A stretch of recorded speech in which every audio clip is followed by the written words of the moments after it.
Palabras de alegría y esperanza. Es el domingo 34 del tiempo ordinario del año B, la lectura de Juan, capítulo 18, 33, 37. Y el comentario es del padre Fernando Armelini.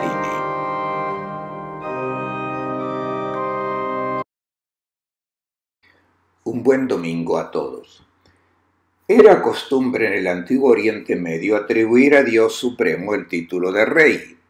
A Amón en Egipto se le llamaba rey, a Marduk en Babilonia se le llamaba rey, y este apelativo servía para indicar la soberanía de Dios, que como todos los reyes de la tierra exige la obediencia de los hombres y protege a los que le están sometidos. En la Biblia, al Dios de Israel rara vez se le llama rey, pero a menudo se habla del Dios que reina, del Dios que un día tomará el destino de su pueblo en sus manos y creará un mundo nuevo en el que reinarán la justicia y la paz para siempre.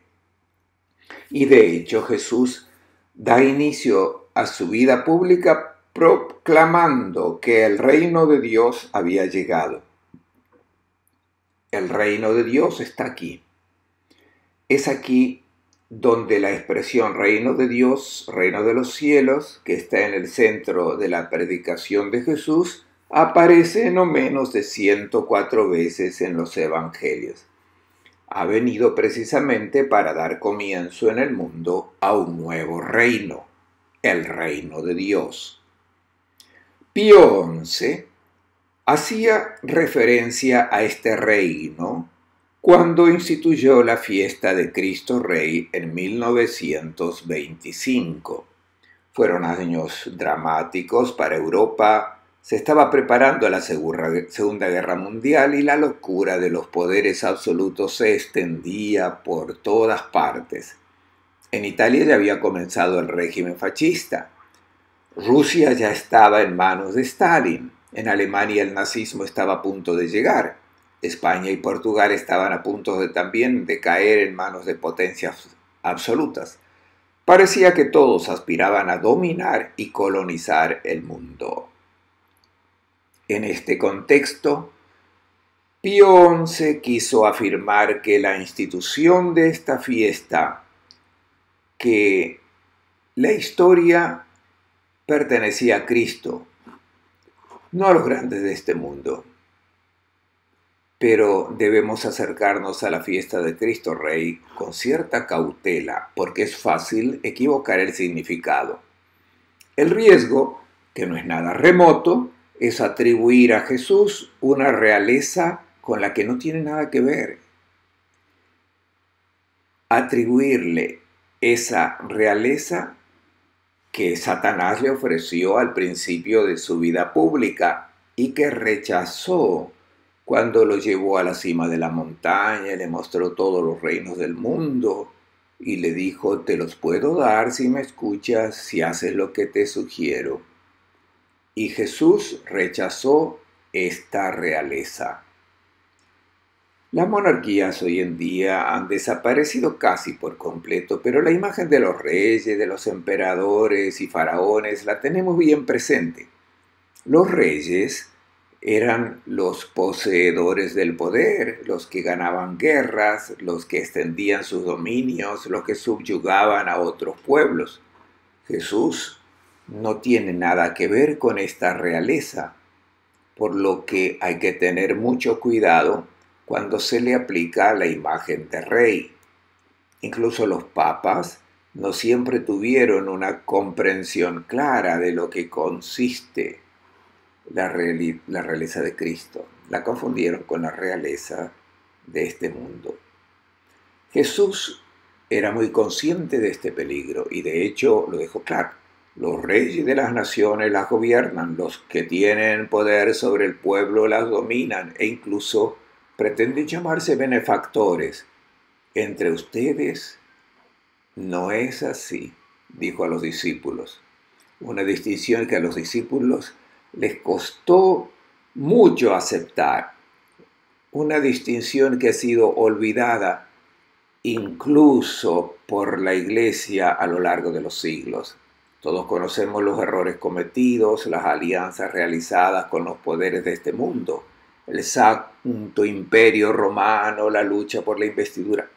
Pero sin ir tan lejos, todos recordamos que hasta Pablo VI los papas presumían de la tiara, el trirreino, o sea, la tiara papal, y que en el momento de su coronación eran proclamados padres de príncipes y reyes, rectores del mundo, vicarios de Cristo en la tierra.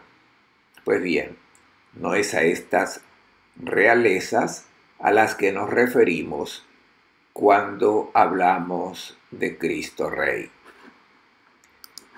El pasaje del Evangelio de hoy nos lleva a ver dos reinos enfrentados. Uno, el de este mundo, el de los gobernantes romanos, representados por Pilato, y el otro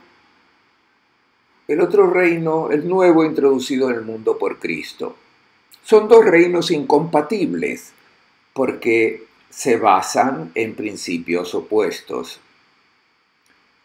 El Evangelio pone hoy dos reinos frente a nosotros porque tenemos que hacer la elección a qué reino queremos pertenecer.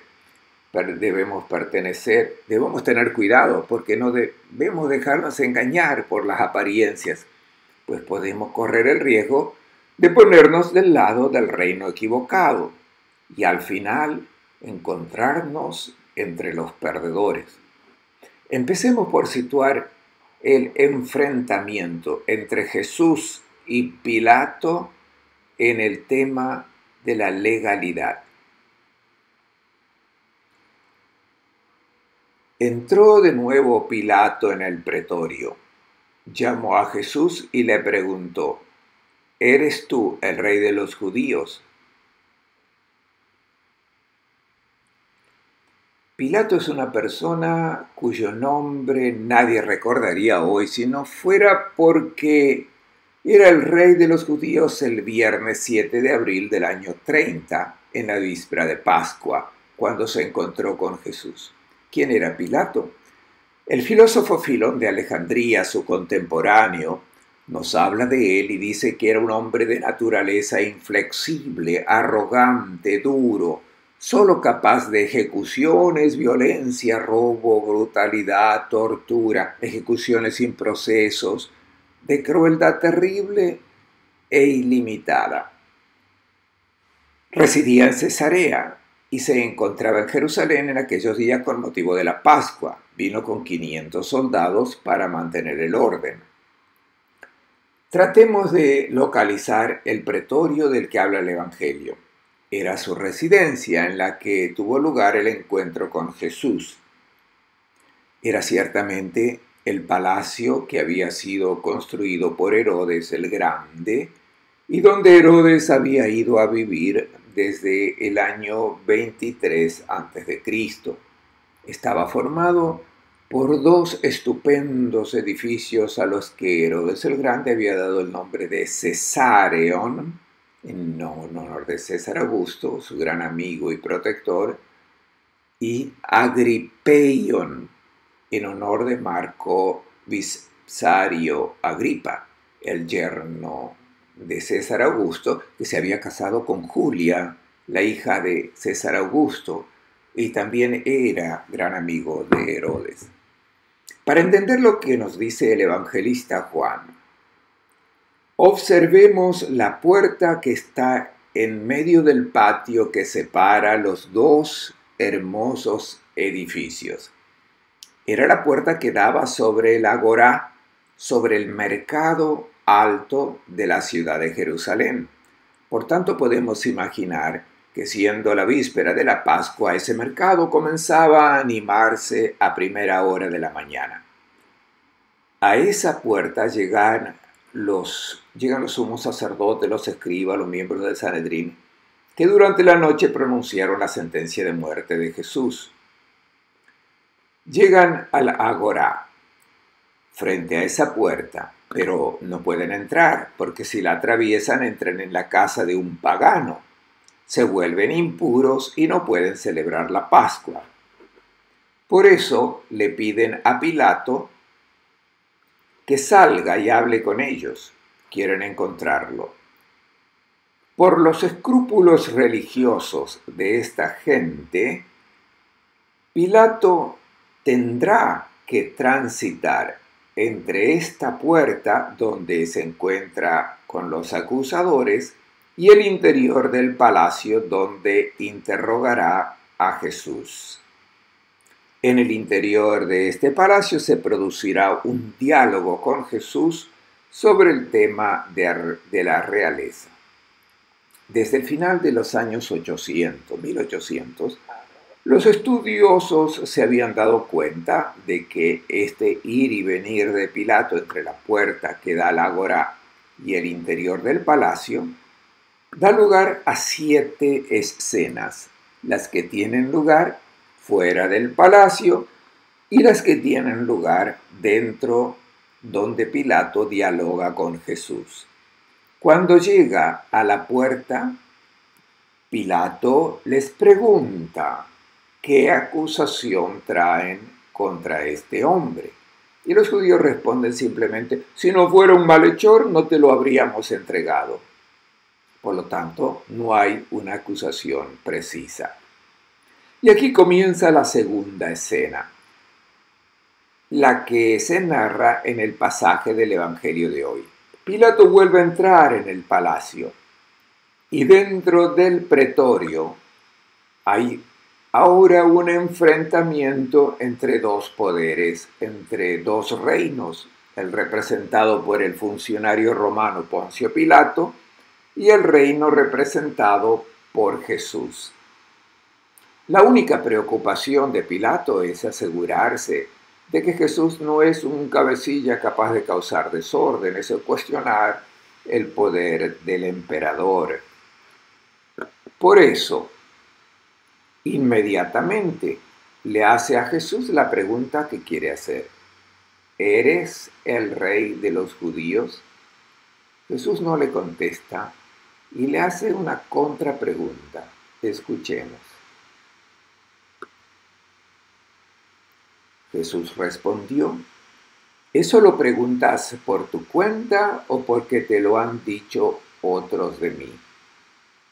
Pilato respondió, ni que yo fuera judío. Tu nación y los sumos sacerdotes te han entregado a mí. ¿Qué has hecho? ¿Eso lo preguntas por tu cuenta o porque te lo han dicho contra de mí? Esta contrapregunta de Jesús significa simplemente, ¿has investigado tú? ¿Has reunido pruebas de que yo soy un insurgente? ¿O simplemente te lo ha dicho alguien de mi pueblo? O sea, la acusación viene de ti o de los judíos, porque mi respuesta será diferente.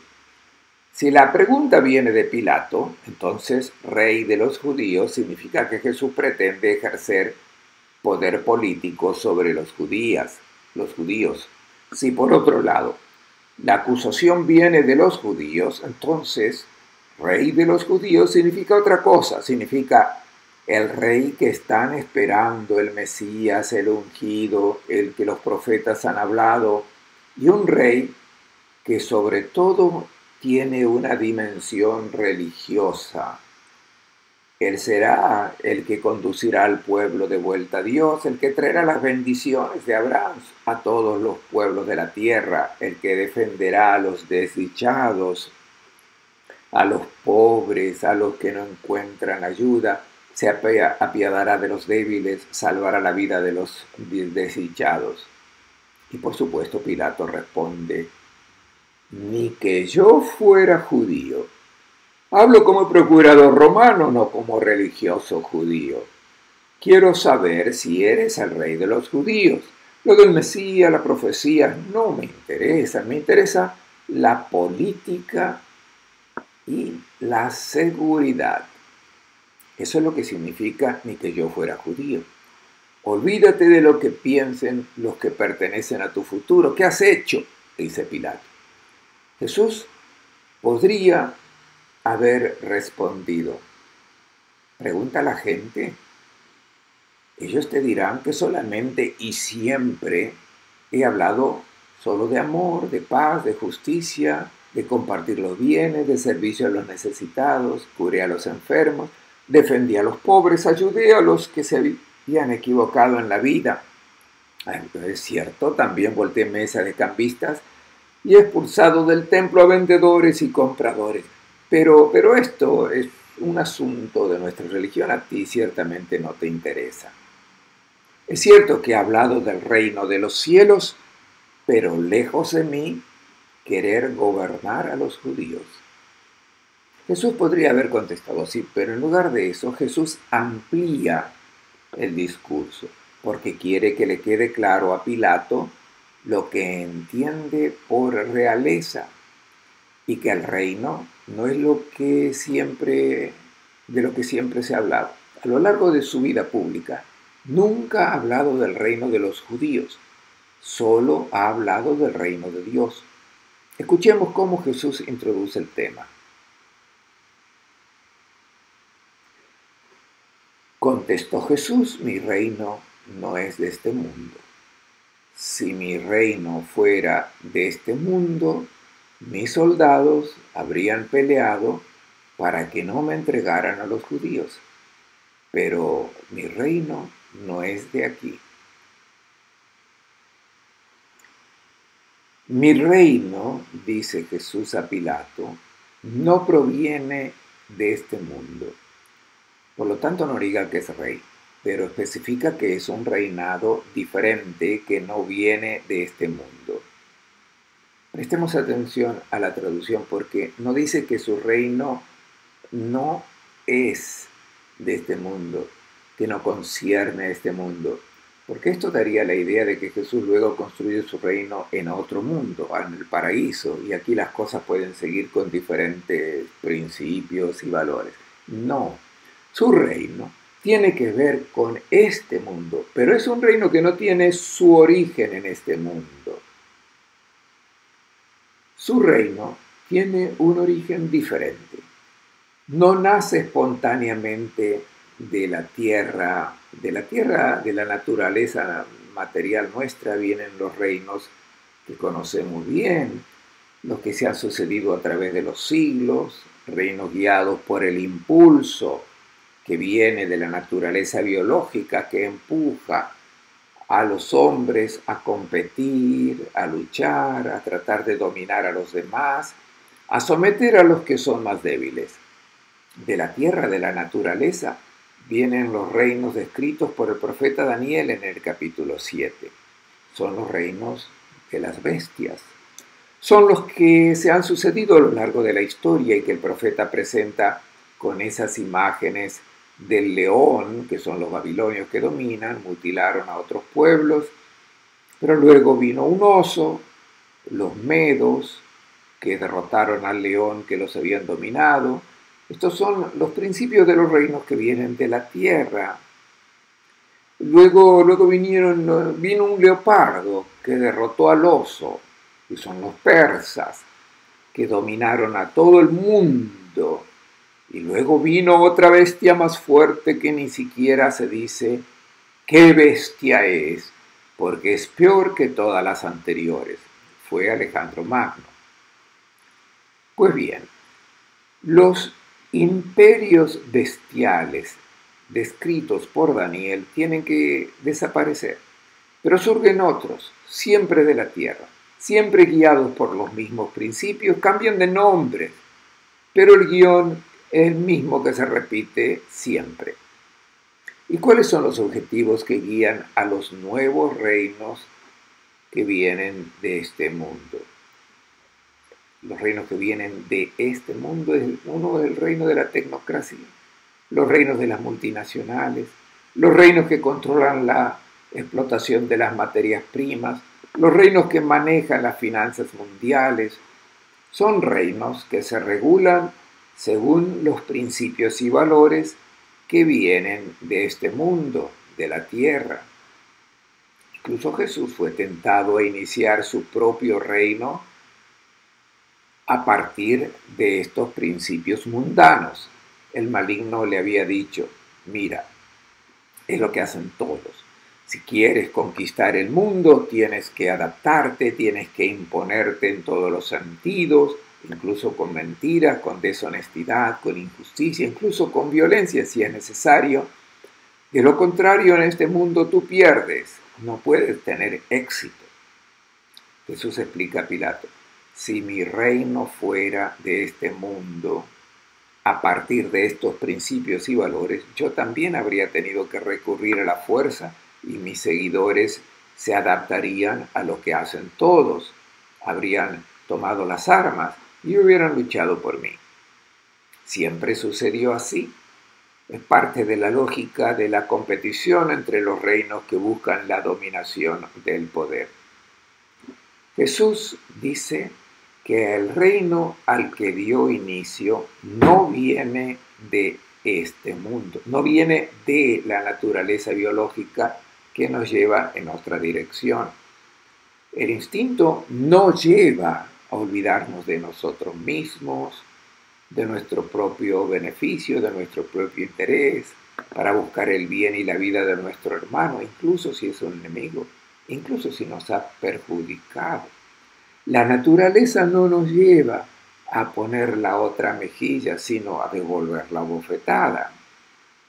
Las nuevas relaciones del reino que Jesús quiere establecer en este mundo solo pueden venir de arriba, de una vida que no viene de la tierra, de una vida nueva, de una vida completamente diferente que solo puede ser dada por Dios. Esta vida es el Espíritu que se manifestó en plenitud en Jesús, que fue amor y solo amor. El Espíritu que se nos dio y que lleva a amar de manera incondicional y gratuita. Solo de este Espíritu nace el mundo nuevo y el reino que Jesús quiere que se instale en este mundo. Y como este reino no tiene nada en común con los reinos mundanos, no se puede imponer en absoluto. Ahora Pilato tiene una confusión total. No puede entender lo que dice Jesús porque no puede concebir otra realeza que la ejercida por Tiberio, el dominador del mundo. Pilato ha entendido, sin embargo, que Jesús se presenta como rey y debe pedir confirmación. Escuchémoslo. Le dijo Pilato, entonces, ¿tú eres rey? Jesús respondió, tú lo dices, yo soy rey. Para esto he nacido, para eso he venido al mundo, para dar testimonio de la verdad. Quien está de parte de la verdad, escucha mi voz. Entonces tú eres rey. Esta vez Pilato no añade de los judíos, porque entendió que Jesús rechaza el título de rey de los judíos. Pero Pilato no entiende cómo se puede ser rey sin usar la fuerza para ganar, para dominar. Entonces Jesús le explica que ha venido a dar testimonio de la verdad.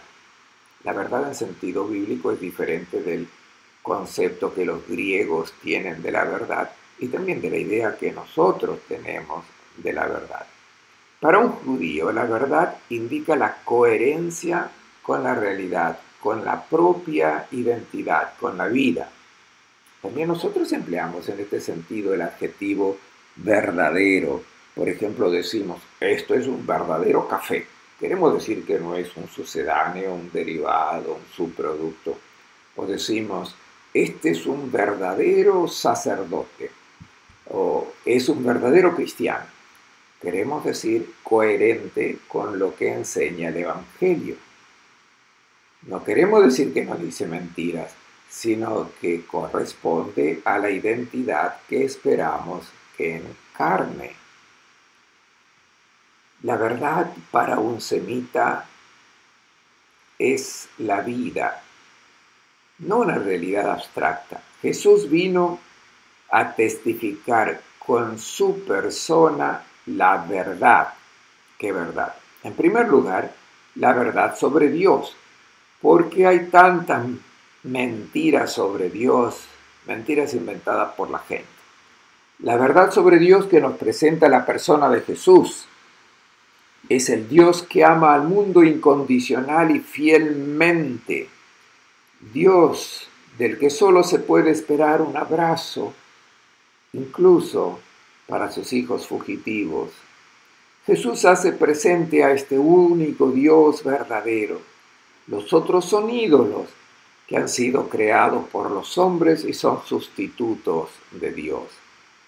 Con su persona, Jesús da testimonio del rostro de Dios que es su carnet de identidad, su título de profesión.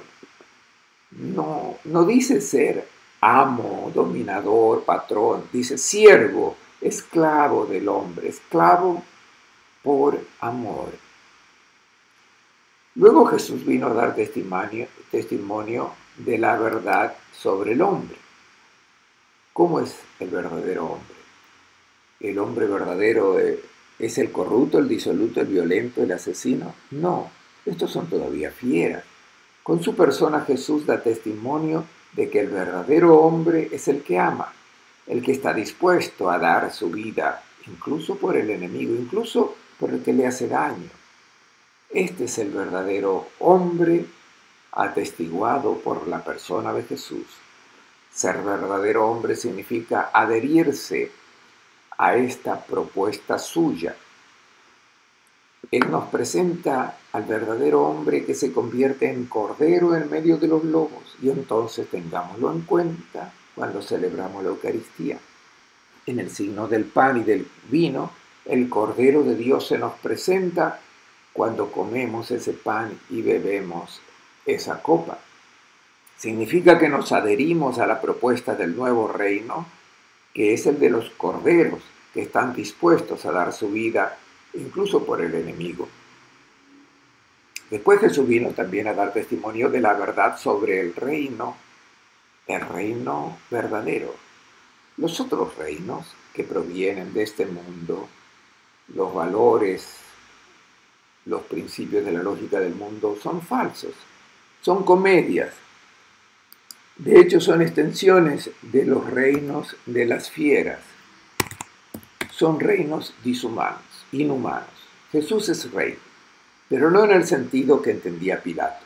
Vino al mundo para reinar, pero su reino es el de aquel que se hace siervo, no del que logra imponerse como amo. Pilato en este punto no entiende absolutamente nada. Si hubiera sido capaz de entender la nueva realeza, él también se habría convertido en un hombre de verdad, en un hombre libre, habría entendido que ser un gran hombre es servir, no ser servido. Y Jesús no consiguió que Pilato lo entendiera, como tampoco consiguió que Pedro lo entendiera.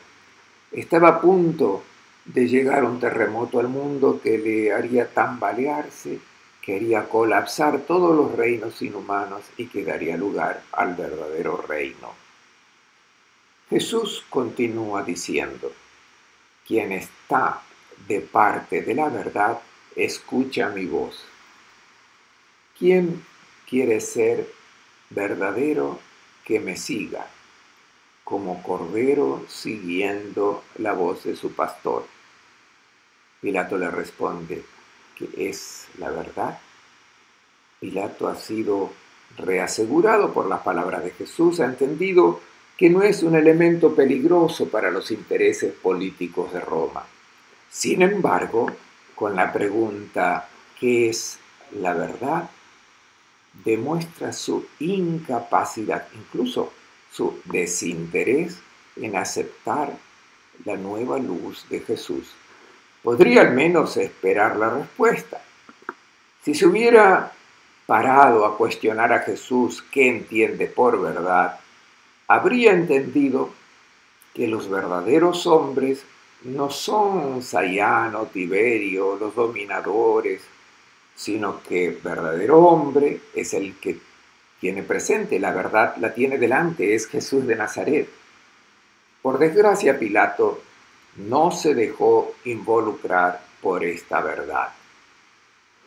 Tengámoslo presente, porque nosotros también podemos tener en mente nuestra propia verdad sobre Dios, nuestra propia verdad sobre el hombre, nuestra propia verdad sobre la sociedad. Dejemos que estas verdades nuestras, que pueden estar contaminadas por la mundanidad, sean puestas en cuestión por la verdad que nos presenta la persona de Jesús de Nazaret, y que cuando celebremos la Eucaristía estemos realmente proclamando que queremos adherirnos a este reino que Jesús trajo al mundo. Les deseo a todos un buen domingo y una buena semana.